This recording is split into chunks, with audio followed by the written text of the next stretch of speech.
yung ating mga biik guys. Ito yung natirang biik. Bali ito guys yung ating mga alaga. Yan yung ano niya, no? Mamula-mula na. Binigyan na ulit ng pagkain. Konti.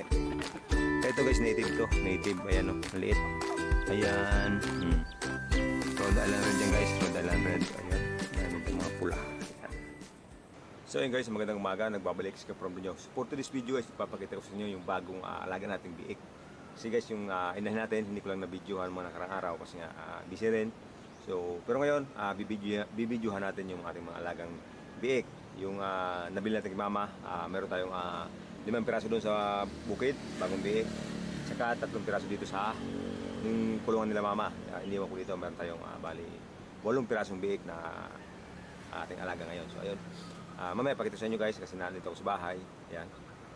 Yung aming alaga sa bahay namin. So mamaya pagpunta natin sa bukid, ipapakita ko sa inyo yung bagong alaga natin doon kasi nailipat na namin kaninang umaga. Tapos yung 3 dito, bali pala yung isa, dadalhin natin dyan sa kasi naiwan kanina. Hindi nadala ni kapatid Eman, shout out Eman.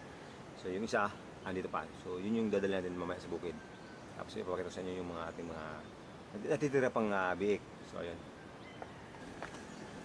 So yun, kasi dito tayo ngayon sa ating babuyan. Ayan.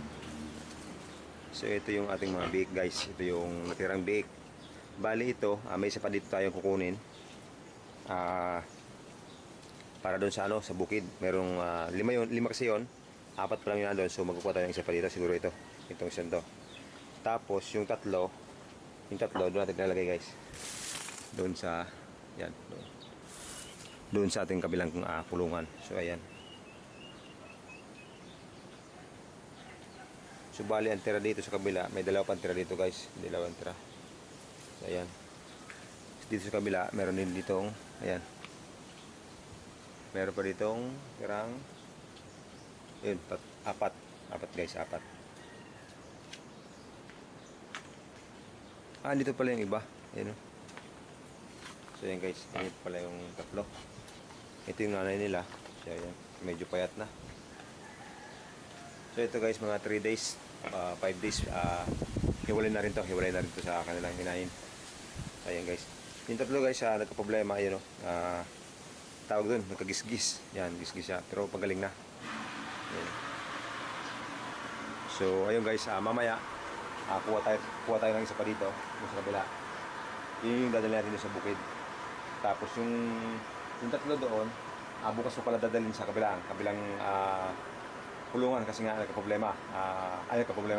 Ginagawa pa, pinapatigas pa yung simento para yung kainan nila. So yun yung rason kung bakit di pa pala nalilipat doon. Akala ko nalilipat na kaninang umaga, so hindi pa pala. Kasi nga, ginawan pa ng pakainan. So ayun guys yung ating update dito sa So mamaya, pumunta tayo sa doon sa lagyan natin sa sako, tapos punta tayo ng bukid para mapakain din natin yung ibang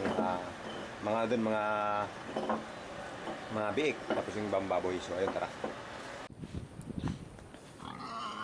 So ito guys yung ating mga alaga. Ayan. Ito guys, mga 1 month pwede itong mag-hit na to. Kaya medyo mapula na ngayon niya. Medyo mapula na yung kanyang tawag dyan. Sa pek-pek. Pem-pem. Ito guys pala yung ating bagong biik. Bali yung isa, hindi ko na isama dito kasi may mga dala na ako. So, ayan.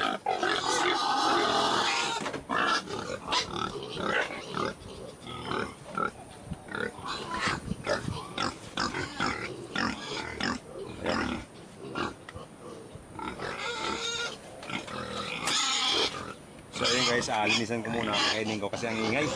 Dito nakapag-vlog na maayos. So yun, pakainin ko muna tapos linisan ko. So ayun.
So ayan guys.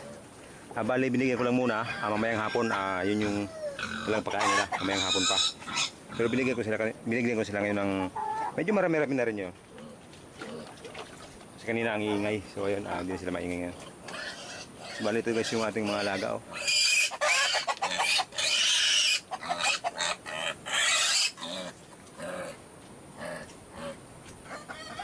Ang ganda.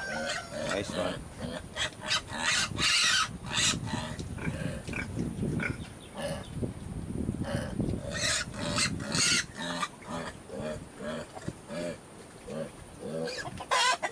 Ito guys, ang laki nito, mas malaki to. Ito large white.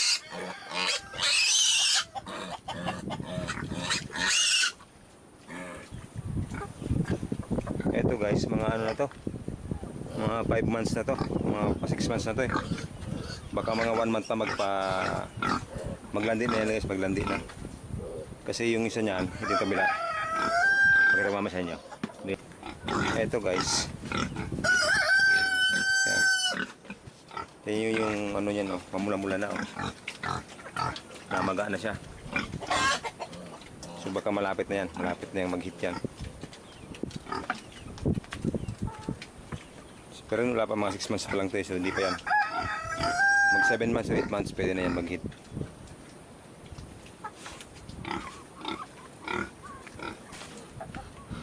Pero ito talagang ano to, malapit na to guys. Mas ano to, mas matagal to, mas maganda to. Ayan eh, laki na. Laki na yan guys, mga nasa 90 kilos na yan, may get. Ayan o. So ayun. Saka dito guys, yung mapapansin nyo yung mga alaga natin, nakakulong yung iba. Kasi yung palay na yan, mahinog na, malapit na yan harbisin. So yung gilid, tinitira ng mga ating mga alaga. So nakakulong yung iba. Kaya lang yung mga native talaga nalipad. So ang hirap nila ikulong kasi nalipad nga. So ayun guys, dito tayo sa loob ng ating kubo, bakuran ng kubo. Kasi magpapakain tayo guys ng mga manok. So ito guys, kung mapapansin nyo, yun nga sinasabi ko kanina, nakakulong ngayon yung ating mga manok. Pero yung iba, makukulit talaga, lumilipad yung nakakalabas. So yun nga, dahil nga doon sa palay, iniingat natin maubos nila. So total din naman maubos. Yung marami lang mawala sa mga palay ng tanim. So ngayon, kaya yung iba nakakulong. Yung iba naman nalipad, so nakakalabas. Lalo yung mga native guys, yun, ang dami sa labas.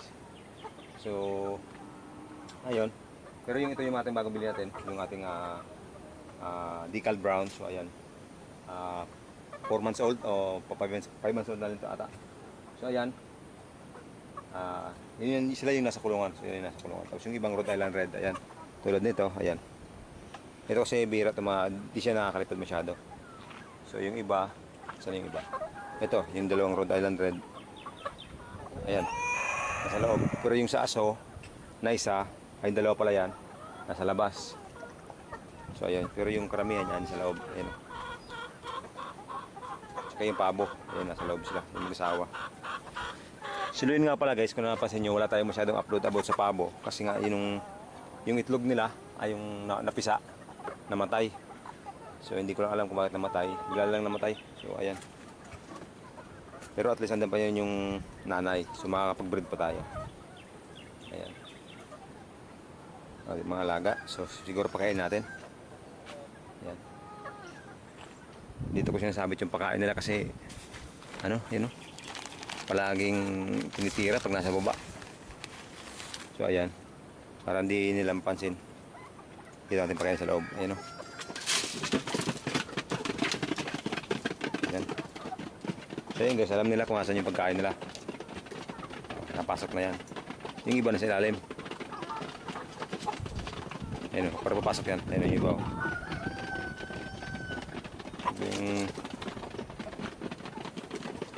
Ayan na.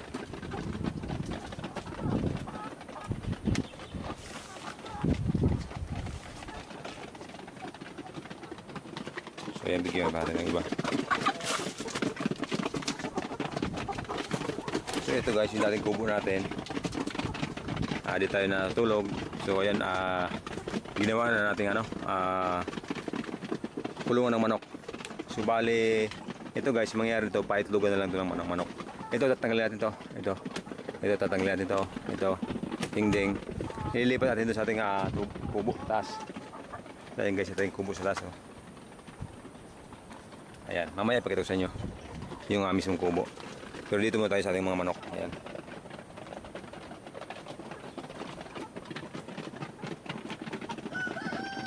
So ayan guys, ang gilas kumain.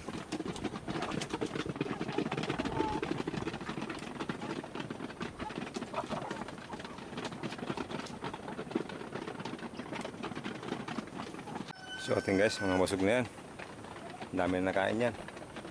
Bali kanina kasi pinakain ko na rin yan. So ngayon, bigyan nila ulit ng pagkain. Konti. So ayan, busog na sila.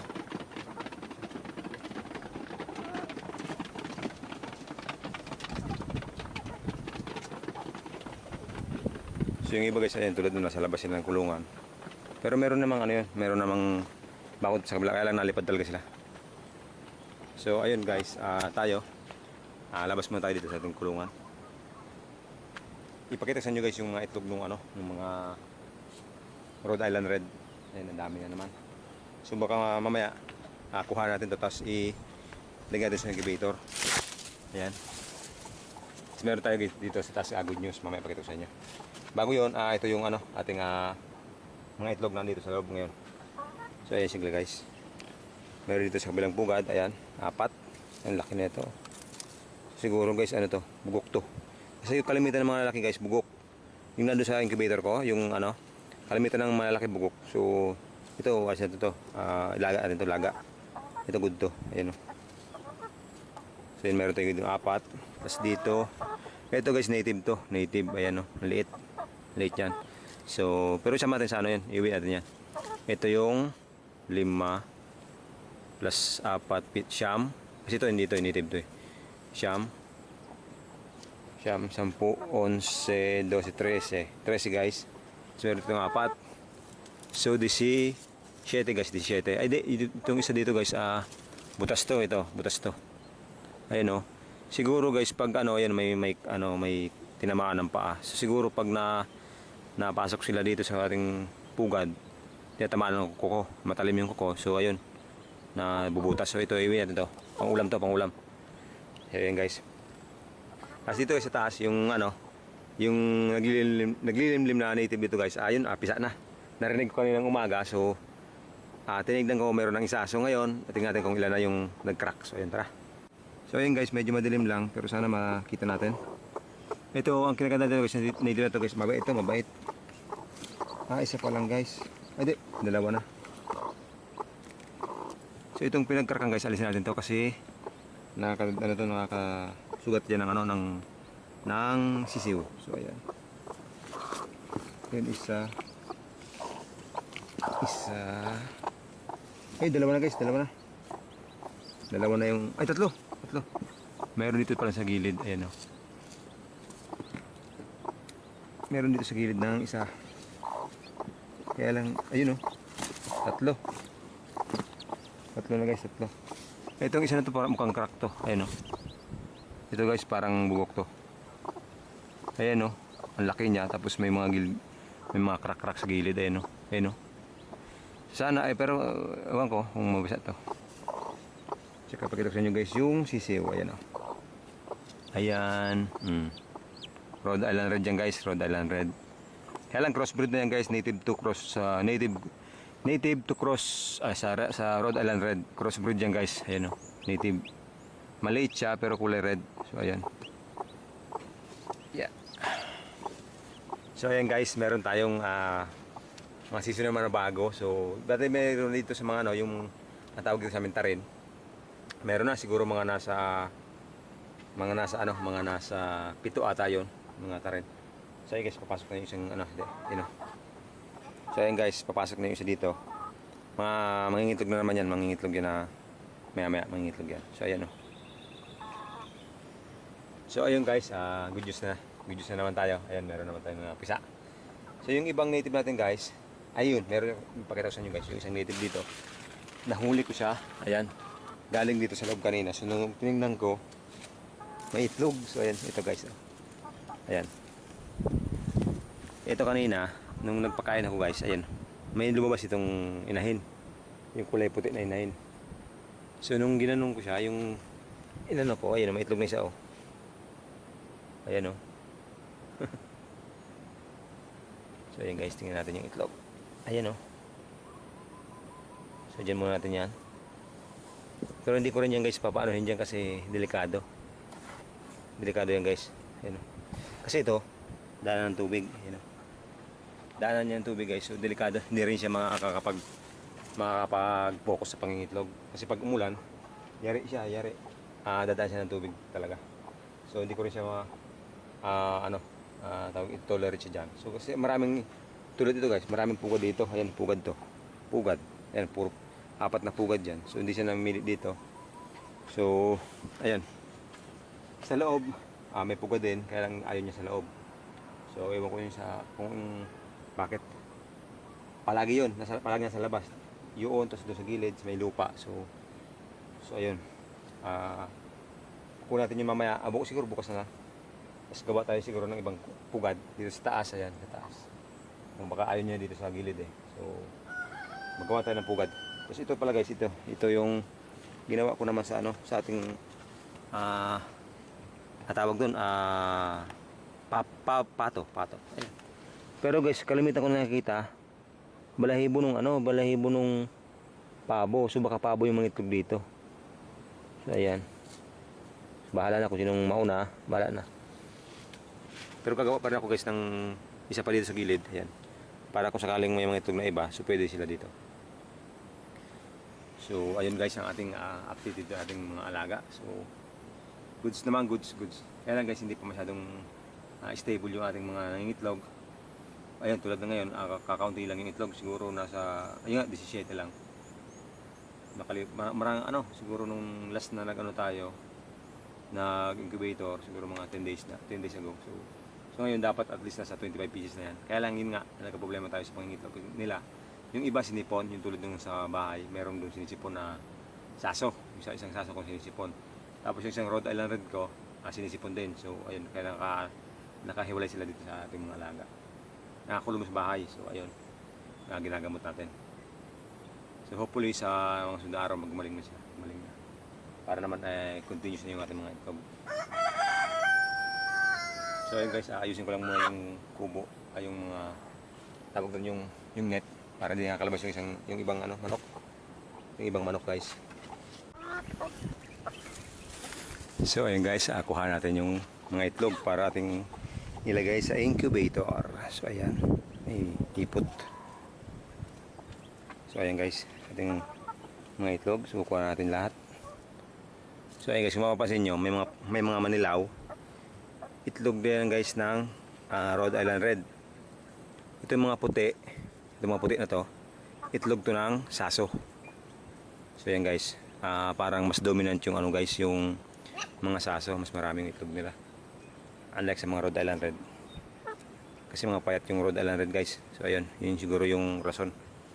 So anyway, so ito, iwan natin to ditong isang puti. Itong native to guys eh. Ayan, dito na sa kabila. Para mangitlog sila dyan. So ito yun, yung iba. Ito yung kukuha natin. Lagyan dito sa plastic. Para lagyan natin sa incubator. So ayun guys, tara. So ayun, ayan dito mga pula. Ayan. Sana huwag kang mabutas plastic. Kasi kung mapusag ka, pasay. Wala tayong panglalagay sa incubator kasi mababasa. So ayan. Ito guys, sana tumapis sa lahat to. Kasi marami tayong itlog, mas maganda.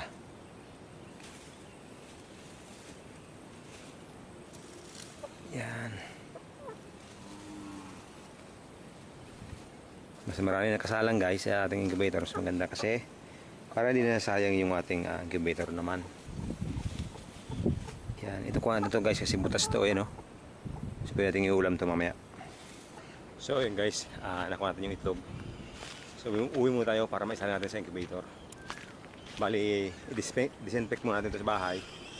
Tapos after disinfect, patuyuin, tapos lagyan natin sa incubator. So, yan. Yan lang guys, hindi masyadong safe yung lalagyan natin ng itlog kasi delikado. Nasa plastic lang. Anytime, pwede natin mauntog, basag. So, ayan. Medyo talagang risky. Pero okay lang yan. Dahan-dahan lang tayo. Ito nga pala guys yung itlog na nakuha natin. Ayan. So, ayan. Yan. 17 pieces, 18 pieces kasama yung basag. So anyway, so yun guys, ayun, ipikita sa inyo yung ating kubo sa malayuan. Ayan.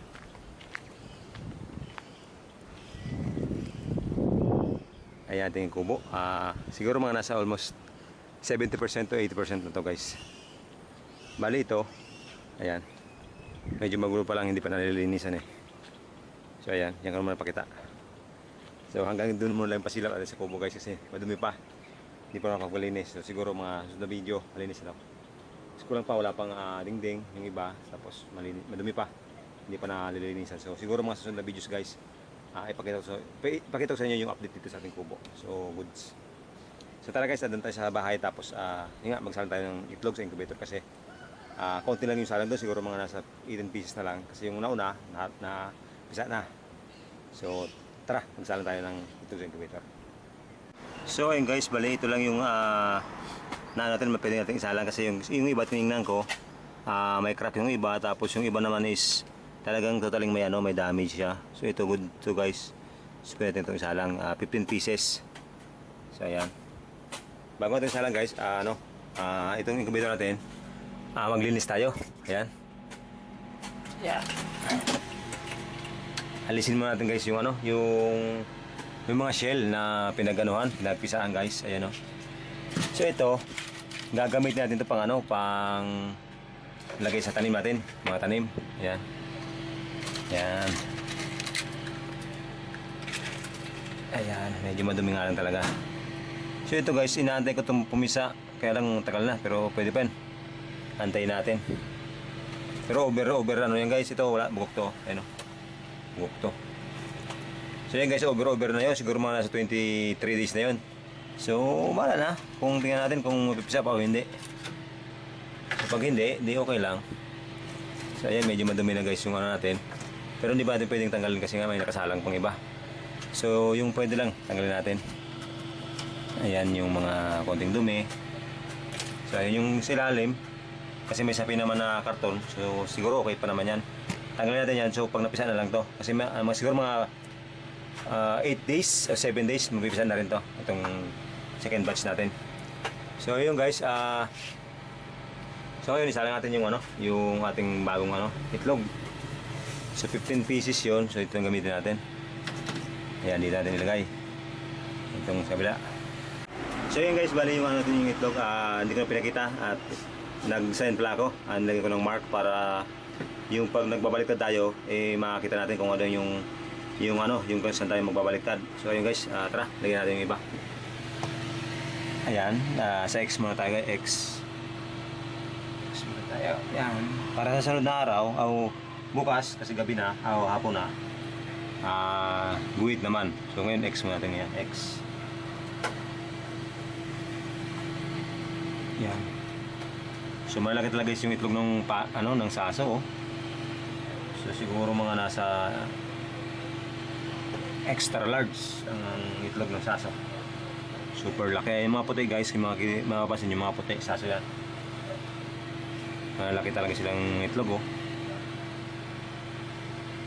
Ayan ang layo nung yung dalawa. Ito naman mga Rhode Island Red guys. Ito yung malaki din naman, pero mas malaki talaga yung mga saso guys. Malaki sa saso talaga, sobrang malaki. Ayun, mali. Ito pala. Kailangan pala X. Yan. Para bukas kasi hapon na. Next balik na rin yan guys. Yung naman. Yung check. Yung guhit. So ayan. So ito guys, ibalik natin ito. Kasi hapon na. Kailangan din baliktad. Ayan. Ganyan lang guys yung pagbaliktad yan. Dahan-dahan lang. Para hindi mapisa. Mapisa. Ayan. Dahan-dahan lang yan. Ating paikutin. Ayan.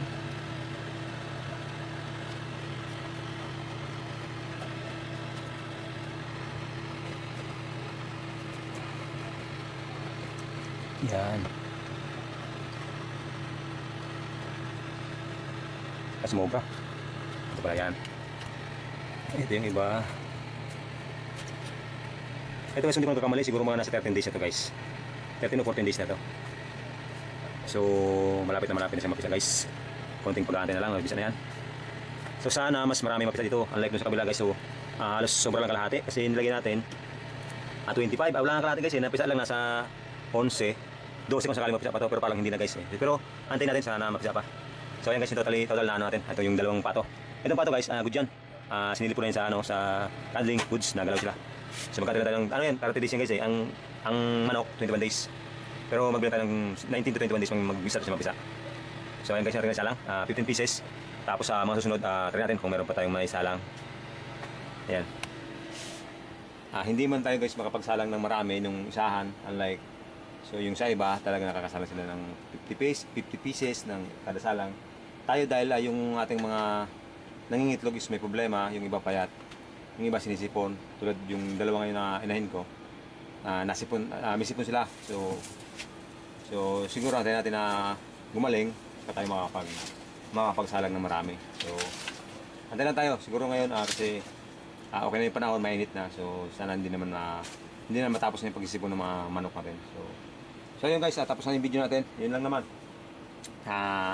Sa video natin, update tayo dun sa kubo na ginagawa namin nila Papa. So ayun. So ayun guys, tapos na yung video natin. Maraming salamat sa lahat ng sumusuporta sa From TV channel. Hindi ko may kamay sa isa, pero ayun. Yung gusto pa magpa-shout out, mag-comment lang sa baba ng mga videos natin. Ilalagay natin dun, plus yung screen, tapos babanggitin ko yung pangalan na gusto mo pa shout out. So ayun, shout out. So ayun.